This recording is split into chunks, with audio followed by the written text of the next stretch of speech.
ఆంధ్రప్రదేశ్ నందు మొదటిసారిగా rotary club Tirupati వారిచే 2024 ఏప్రిల్ 3వ తేదీన ప్రభుత్వ ప్రసూతి వైద్యశాల నందు రోటరీ తల్లిపాల నిధి ఏర్పాటు చేయడమైందని రోటరీ తల్లిపాల నిధి చైర్మన్ టెంకాయల దామోదరం చెప్పారు. తిరుపతి ప్రెస్ క్లబ్లో జరిగిన మీడియా సమావేశంలో ఆయన మాట్లాడారు. ప్రభుత్వ ప్రసూతి వైద్యశాల నందు కాన్పులకు వచ్చిన మాతృమూర్తులు తమ బిడ్డలకు ఇవ్వగా మిగిలిన పాలను దానం చేసి అనేక మంది చిన్నారులకు తల్లిపాలు లేని కొరత తీరుస్తున్నారని పేర్కొన్నారు. బయట నుంచి కూడా అనేక మంది మాతృమూర్తులు పాలను దానం చేస్తున్నట్టు చెప్పారు. పాలకు తగిన పరీక్షలు నిర్వహించి ప్యాస్చరైజేషన్ చేపట్టి ఆరోగ్యకరంగా ఉన్న పాలను నిల్వ ఉంచి డాక్టర్ల సూచన మేరకు తల్లిపాలను చిన్నారులకు అందిస్తున్నామన్నారు. రోటరీ తల్లిపాల నిధి పాలను ముఖ్యంగా నెలలు నిండక ముందే ప్రసవమైన బిడ్డలకు, తక్కువ బరువుతో పుట్టిన వారికి, కవల పిల్లలకు, వ్యాధిగ్రస్త పిల్లలకు త్వరగా కోలుకోవడానికి పాలు వినియోగిస్తున్నట్టు చెప్పారు. తల్లుల నుంచి స్వీకరించే పాలు ఉచితమని, పిల్లలకు ఇవ్వడం ఉచితమే అని చెప్పారు. గత సంవత్సరంలో మొత్తం సేకరించిన తల్లిపాలు 247 లీటర్లని, పిల్లలకు వినియోగించిన పాలు 242 లీటర్లని చెప్పారు. 2025-26 సంవత్సరం 256 సేకరించడం జరిగిందని, పిల్లలకు వినియోగించిన పాలు 242 లీటర్లని చెప్పారు. గత సంవత్సరం కంటే ఈ సంవత్సరం పాలు ఇవ్వడానికి తల్లులు ముందుకొచ్చారని చెప్పారు. రోటరీ తల్లిపాల నిధి కార్యక్రమం ప్రారంభించి 2 సంవత్సరాలు పూర్తయి 3వ సంవత్సరంలో అడుగుపెడుతున్న సందర్భంగా ప్రసూతి వైద్యశాల నందు ఏప్రిల్ 3వ తేదీన స్వచ్ఛందంగా పాలన దానం చేస్తున్నటువంటి 22 మంది తల్లులకు ప్రశంసా పత్రాలు ఇచ్చి వారిని గౌరవప్రదంగా సన్మానించడం జరుగుతుందని అన్నారు.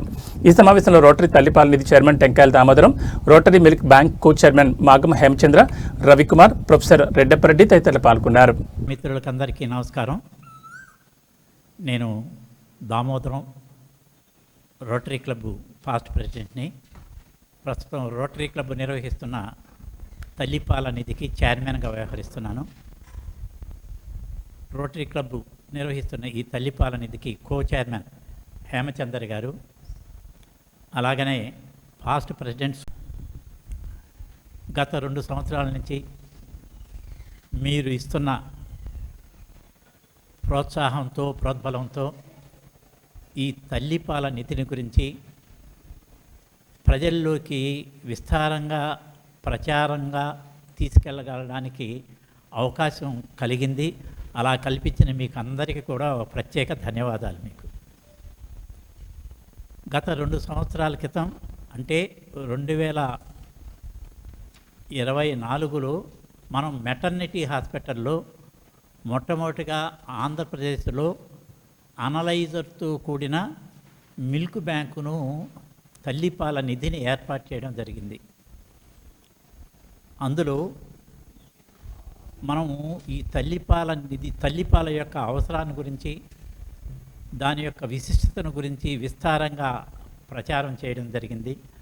అందువల్లనే గత సంవత్సరం మనము 247 లీటర్ల తల్లిపాలను పిల్లలకు పంచగలిగినాం. ఈ సంవత్సరం అలాగనే గత సంవత్సరం లాగానే విస్తృతమైన అవగాహన కార్యక్రమాలు జరపడం వల్ల మనం ఈసారి 257 లీటర్ల తల్లిపాలను పిల్లలకు పంచడం జరిగింది. అందులో 257 లీటర్ల తల్లిపాలు కానీ 252 లీటర్ల తల్లిపాలు పిల్లలకు పంచడం జరిగింది. గత సంవత్సరం 1806 మంది తల్లులు మనకు ఈ పాలన దానం చేశారు. ఈ సంవత్సరం 2070 మంది తల్లులు పాలు దానం చేశారు. ఈసారి 2070 మంది తల్లులు. తరువాత చిన్నారులకు, ఎంతమంది చిన్నారులకు మనము ఈ పాలను దానం చేసామనేసి అంటే 3475 మందికి గత సంవత్సరంలో ఇస్తే 4813 మందికి ఈ సంవత్సరం పిల్లలకి మనం ఈ చిన్న తల్లిపాలును దానం చేయడం జరిగింది. అలాగనే ఇక్కడ బయట నుంచి ఎన్ని పాలు సేకరించామంటే గత సంవత్సరంలో విశేషంగా చాలా తక్కువ మంది దీనికి మొట్టమొదటిగా వచ్చింది కాబట్టి తక్కువ మందికి దీనికి అవేర్నెస్ కలిగి, కానీ ఇచ్చిన వాళ్ళు ఒక్కొక్కరు ఎక్కువ పాలు ఇచ్చారు. ఒక తల్లి గత సంవత్సరం 34 లీటర్ల తల్లిపాలు ఇచ్చింది. ఒక తల్లి 22 లీటర్ల తల్లిపాలు ఇచ్చింది. ఇంకొక తల్లి 20 లీటర్ల తల్లిపాలు ఇస్తే మొత్తం 76 లీటర్ల తల్లిపాలు గత సంవత్సరం అయింది. అయితే ఈసారి అవగాహన పెరగడం వల్ల 22 మంది తల్లులు ఈసారి పాలు ఇవ్వడం జరిగింది. కానీ తల్లుల సంఖ్య పెరిగింది, కానీ పాల యొక్క ఇది తగ్గిందన్నమాట. 46 లీటర్లు తల్లిపాలు ఇచ్చారు. ఏది ఏమైనా తల్లుల సంఖ్య పెరగడం ముఖ్యం. అంటే అవేర్నెస్ వస్తుంది పబ్లిక్లో. ఈ తల్లిపాల యొక్క నిధిని గురించి జనాలకు తెలుస్తుంది. ముఖ్యంగా చదువుకున్న వాళ్ళు చాలా ఎక్కువ మంది దీని వైపు ఆకర్షిత అవుతున్నారు. దీని యొక్క మంచి చెడ్డలు వాటిని గుర్తించి దీని యొక్క ఇంపార్టెన్స్ను వాళ్ళ యొక్క గుర్తించడం జరిగింది. తదనుగుణంగా వాళ్ళు మాకు ఫోన్ చేసి పాలు ఇవ్వడం జరుగుతూ ఉంది. అయితే మా రోటరీ క్లబ్ మిత్రులు మేమే స్వయంగా వాళ్ళ ఇళ్ళకు వెళ్ళి పాలు తీసుకొచ్చుకుంటున్నాం. బయట నుంచి పాలు సేకరించడం 2 రకాలుగా జరుగుతుంది. ఒకటి వచ్చి మెటర్నిటీ హాస్పిటల్లో డెలివరీ అయిన తర్వాత అక్కడుండే తల్లులు తమ బిడ్డలకు ఇవ్వగా మిగిలిన పాలను అక్కడ దానం చేస్తారు. మామూలుగా ఒక బిడ్డకు ఒకసారి అంటే పుట్టినప్పుడు 20-30 ml కంటే ఎక్కువ తాగదు. కానీ తల్లి దగ్గర ఉత్పత్తి అయ్యే పాలు ఆ సంఖ్య ఎక్కువగా ఉంటుంది. ఒక రోజులో 2 గంటలకు ఒకసారి బిడ్డకు తల్లిపాలు పెట్టచ్చు. కానీ తల్లి దగ్గర కొంతమంది ఆరోగ్యకరమైన ఉండే వాళ్ళ దగ్గర తల్లిపాలు ఎక్కువ ఉత్పత్తి అవుతాయి కాబట్టి అలాంటి వాళ్ళు ఏం చేస్తున్నారు, నేరుగా అక్కడే బ్యాంక్ ఉంది కాబట్టి ఆ బ్యాంకు దగ్గరికి వెళ్ళి ఆ ఎక్కువ ఉన్న పాలను అక్కడ ఇస్తున్నారు. సో ఈ మాదిరిగా ఇచ్చిన తల్లుల సంఖ్యే మనకు ఈసారి 2070 మంది తల్లులు ఇచ్చారు. ఇది చాలా గొప్ప విషయం. తర్వాత MOM మిల్క్ అని చెప్పేసి ఒకటి, అంటే MOM మిల్క్ అంటే ఏమిటంటే బిడ్డ పుట్టినప్పుడు తల్లి యొక్క స్తన్యాన్ని పట్టుకోలేదు. కొన్ని పరిస్థితుల్లో ఏం చేస్తారంటే తల్లి పాలు ఇస్తారు కానీ బిడ్డ స్తన్యాన్ని పట్టుకోలేనప్పుడు ఏం చేస్తారంటే తల్లులు స్వయంగా మళ్ళా బ్యాంకుకి వచ్చి ఈ మిల్క్ బ్యాంకులో ఉన్నటువంటి యొక్క మన మిల్క్ పంపుల ద్వారా పాలను స్వీకరించి వాళ్ళ పాలనే తీసుకెళ్ళి వాళ్ళ బిడ్డకే పోస్తారు. ఒకటి వచ్చి తల్లిపాలు వాళ్ళ బిడ్డకు పోగా మిగిలిన తల్లిపాలను బ్యాంకుకు ఇవ్వడం ఒకటైతే, దానం చేయడం ఒకటైతే, కొంతమంది తల్లులు ఏం చేస్తున్నారంటే వాళ్ళ పాలన వచ్చి స్తన్యం బిడ్డ పట్టుకోవడం లేదు కాబట్టి తిరిగి వాళ్ళు ఎక్కడొచ్చి మిషన్ ద్వారా పిండించుకొని ఈ పాలనే వెళ్ళి ఆ బిడ్డకు పోస్తున్నారు. దీన్నే MOM మదర్స్ ఓన్ మిల్క్ అంటారనమాట. ఈ మదర్స్ ఓన్ మిల్క్ పైన ఎంత అవేర్నెస్ వచ్చిందంటే గత సంవత్సరం కేవలం 550 మంది తల్లులు మాత్రమే దీన్ని గుర్తించి వాళ్ళ తల్లిపాలు అంటే వాళ్ళ పాలే వాళ్ళే పితికి వాళ్ళే తెసిపోయి వాళ్ళ బిడ్డకి ఇచ్చేవాళ్ళు. ఈసారి 1142 మంది తల్లులు దీనిపైన అవగాహన కలిగి వచ్చి బ్యాంకుకి వచ్చి తర్వాత వాళ్ళ పాలు పిండుకొని పోయి మళ్ళీ వాళ్ళ బిడ్డలకి ఇచ్చారు. సో గణనీయంగా పెరిగింది, యాక్చువల్గా డబుల్ అయ్యిందనమాట. అలాగనే 36 లీటర్లు మాత్రమే ఆ తల్లిపాలు అంటే తల్లులు వాళ్ళ పాలు సేకరించి వాళ్ళ బిడ్డలకి ఇచ్చినారు. ఈసారి 62 లీటర్లు, ఇది కూడా డబుల్ అయిందనమాట. ఇది ఒక మంచి పరిణామం. తల్లులకు తెలుస్తూ ఉంది ఈ తల్లిపాల యొక్క విశిష్టత. కాబట్టి ముఖ్యంగా మిమ్మల్ని అందరినీ మేము కోరుకునేది ఏంటంటే తల్లిపాలు అనేది బిడ్డకు ఒక వరం, అమృతం. ఏ తల్లి ఇచ్చిన పాలను ఏ బిడ్డకైనా పట్టచ్చు. ఈ తల్లిపాలకు కులము, మతము, ధనిక, వర్గ భేదాలు ఏమీ లేవు. కనుక దయచేసి ఈ విషయాన్ని, ఈ సమాచారాన్ని విస్తృతంగా మనము అవగాహన కార్యక్రమాల ద్వారా, పాత్రికేయుల ద్వారా ప్రజల్లోకి తీసుకెళ్లాల్సిన అవసరం ఉంది. ఆ ప్రజల్లోకి మనం తీసుకెళ్ళిన అవసరం బట్టే, దాన్ని బట్టే మనం ప్రతి సంవత్సరం ఇక్కడ ఎదుగుదల అనేది మనకు కనపడుతుంది. కనుక దయచేసి మీరందరూ కూడా మాకు సహకరించి ఈ తల్లిపాలను యొక్క విశిష్టతను తెలియజేస్తూ ప్రతి సంవత్సరం మేము ఏం చేస్తున్నామంటే ఈ తల్లిపాలు ఎవరైతే బయట నుంచి దానం చేశారో వాళ్ళను ఒక యానివర్సరీ అంటే సంవత్సరం మేము ఏ రోజైతే అక్కడ పని ప్రారంభం చేసామో దాన్ని ఒక వార్షికోత్సవంలాగా జరిపి అంతవరకు ఏ తల్లులైతే బయట నుంచి దానం చేశారో ఆ తల్లులందరినీ సమావేశపరిచి వాళ్ళకు ఒక సన్మానం చేసి వాళ్ళకు ఒక ఫోటో ఇచ్చి వాళ్ళను ప్రత్యేకించి గౌరవించడం జరుగుతుంది. అలాగనే ఈసారి 22 మంది తల్లులు బయట నుంచి తల్లిపాలు ఇచ్చారు. వాళ్ళందరినీ కూడా రేపుల ఎల్లుండి 3వ తారీఖు మనము ఈ తల్లిపాల వారోత్సవ కార్యక్రమాన్ని మెటర్నిటీ హాస్పిటల్లో జరుపుకోబోతున్నాం. కలెక్టర్ గారు స్వయంగా విచ్చేయబోతున్నారు.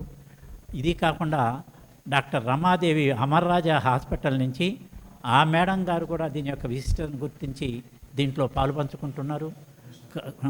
తర్వాత కమిషనర్ మౌర్య గారు కూడా రాబోతున్నారు. అలాగా విశిష్టమైన అతిథులందరూ కూడా ఆ రోజు వచ్చి ఈ కార్యక్రమంలో పాల్గొని ఎవరైతే తల్లిపాలు దానం చేశారో ఆ మాతృమూర్తులందరినీ కూడా సన్మానం చేయడం జరుగుతుంది.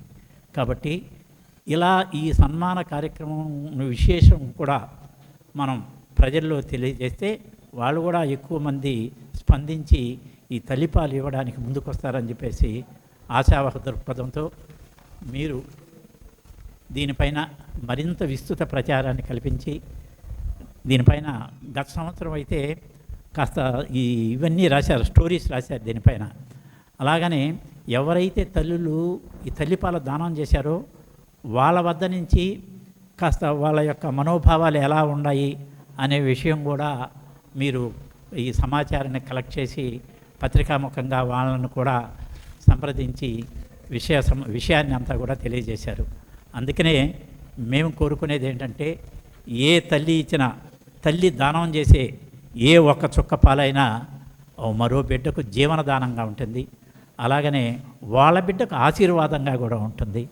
కాబట్టి ఇంతటి పవిత్రమైన కార్యక్రమానికి మీరందరూ కూడా సహకరించి కాస్త విస్తృత ప్రచారాన్ని కల్పించి 3వ తారీఖు జరగబోయే ఈ కార్యక్రమానికి పాత్రికేయులందరూ విచ్చేసి కార్యక్రమాన్ని ఉదయం 9:30 గంటలకు కార్యక్రమం ప్రారంభమవుతుంది. తప్పనిసరిగా మీరు విచ్చేసి ఈ కార్యక్రమాన్ని జయప్రదం చేయవలసిందిగా మరొకమారు మిమ్మల్ని అభ్యర్థిస్తూ మా మిత్రులు మిగతా వాళ్ళు మాట్లాడతారు. దీనికి సంబంధించి వెబ్సైట్ కూడా ఒకటి ఓపెన్ చేస్తున్నాము. అంటే వెబ్సైట్లో ఇవన్నీ పొందుపరుచుంటాము. ఏదైతే తల్లి అయితే ఇవ్వదలుచుకుంటుందో దాంట్లో ఫోన్ నెంబర్లు ఉంటుంది. ఒకవేళ వాళ్ళు రాలేని పరిస్థితుల్లో కూడా మేము పోయి వాళ్ళ దగ్గర ఉండి తల్లిపాలు సేకరించుకోవడానికి కూడా ఆస్కారం ఉంటుంది. అలాగే దీంట్లో వాలంటీర్స్ని కూడా మేము ఇన్కార్పొరేట్ చేస్తున్నాము. వాలంటీర్స్ అంటే వరకు ఫ్యాక్చరైజేషన్ చేసిన తర్వాత 3 మాసాల వరకు ప్రిజర్వ్ చేయొచ్చు. కానీ 3 రోజులు కూడా నిల్వ ఉండడం లేదు. స్టాక్ అంటే అంత డిమాండ్గా ఉంది. ఇవ్వడం వెంటనే అయిపోవడం జరుగుతూ ఉంది. అది సార్. హాస్పిటల్ వాళ్ళకు మాత్రమే ప్రత్యేకించి మనము ఈ పాలు అందజేస్తున్నాం. బయట వాళ్ళకి ఇవ్వాలంటే ఒక ఇబ్బంది ఏంటంటే తల్లిపాలు ఒక ఆ ల్యాబ్ నుంచి బయటకు తీసుకొచ్చిన తర్వాత వాళ్ళు ఎలాగ ఉపయోగిస్తారు, ఎప్పుడు ఉపయోగిస్తారు, ఆ పాలు కంటామినేషన్ అయిపోయే అవకాశం ఉంది. అందువల్ల తిరిగి మళ్ళా బిడ్డకి ఏదైనా అభద్రత కలిగే అవకాశం ఉంది. కాబట్టి మేము వాటిని ఎంకరేజ్ చేయకుండా తప్పనిసరిగా ఏ బిడ్డకైనా తల్లిపాలు అవసరం వస్తే అడ్మిట్ అయ్యి డాక్టర్ దగ్గర రికమెండ్ చేయించుకొని తల్లిపాలు అక్కడ ఇస్తున్నాం. ఒక్కొక్కసారి కొంతమందికి 30 ml అంటారు, కొంతమందికి 60 ml అంటారు. ఆ తల్లి దగ్గర నుంచి తల్లి తిరిగి బిడ్డ స్తన్యాన్ని స్వీకరించేంతవరకు తల్లిపాలు మేము సపోర్ట్ చేస్తున్నాం. అది జరుగుతూ ఉంది. అలాగనే నెలలు తక్కువగా పుడతారు పిల్లలు, దాదాపు 1.5 kg అట్లా ఉంటారు పిల్లలకు. వాళ్ళు కూడా బలమైనటువంటి యొక్క ఆహారం ఏంటంటే తల్లిపాలే. కానీ ఆ తల్లి దగ్గర పాలు పడుండవు. అట్లాంటి బిడ్డలకు ఈ తల్లిపాలు ఇస్తే అది సపోర్టివ్గా ఉంటుంది. అలాగా కూడా తల్లిపాలు ఇస్తున్నాం. తర్వాత కవల పిల్లలు ఉంటారు. కవల పిల్లలు అయితే ఒకరికి సరిపోతుంది, ఇంకొకరికి సరిపోదు. అలాంటి పరిస్థితుల్లో కూడా ఈ తల్లిపాలు సపోర్ట్ చేస్తారు. ఇంకా ఒక విషయమైన ఏంటంటే శిశు మందిరాల్లో పిల్లలను వదిలేసి వెళ్ళిపోయేటటువంటి యొక్క దారుణమైన పరిస్థితులను సమాచారంలో ఈ సాంఘిక ఆచారాల్లో చూస్తున్నాం మనం. అలాంటి వాటికి కూడా ఈ తల్లిపాలను వినియోగించుకోవడం జరుగుతుంది. ఇది ముఖ్యంగా ఇప్పుడు కూడా ఏం చేస్తున్నామంటే చాలా అధునాతనమైన దీంతో వెబ్సైట్ ఒకటి క్రియేట్ చేసి విస్తృతంగా ప్రచారం చేసి తప్పించడం. అలాగనే అక్కడున్న మిషనరీ అంతా కూడా ఇప్పుడు మాన్యువల్గా రికార్డింగ్ ఉంది. ఆ రోజు టోటల్గా పూర్తిగా కంప్యూటరీకరణ జరుగుతుంది. అంటే ఏం చేయాలనే ఏం చేసినా అందులో రికార్డింగ్ పూర్తిగా కంప్యూటరీకరణ జరుగుతుంది. అది కూడా వెండర్ శ్రీరామ్ గారు అని చెప్పేసి మనకి ఏ మిషనరీ అయితే సప్లై చేసినాడో అతను వాలంటరీగా వచ్చి మనకు దీన్ని చేసుకోవడానికి ముందుకు వచ్చారు. అతనికి కూడా ధన్యవాదాలు ఇస్తాను. అలాగనే వాళ్ళు తల్లిపాలు సేకరించి వాళ్ళు డీప్ ఫ్రిడ్జ్లో పెట్టుకుంటారో వాళ్ళ దగ్గర నుండి మా వాలంటీర్స్ వెళ్ళి వాళ్ళ దగ్గర నుండి తీసుకొని వచ్చి మదర్స్ మిల్క్ బ్యాంకు లోపల ఇస్తే అక్కడ పార్సనైజ్ చేసి మళ్ళీ దీంట్లో టెస్టింగ్లు చేసి దాన్ని అన్నీ ఉపయోగపడేటట్టుగా ఉంటేనే దాన్ని వాడతాం, ఉపయోగపడింది వాడం. అంటే ఒక సెటప్ సిస్టమ్ ఉంది దాంట్లో. ఆ సిస్టమ్ ప్రకారంగానే రన్ అవుతుంది ఆ మిల్క్ బ్యాంకు. ఇంకేదన్నా ప్రశ్నలు ఉంటే మీరు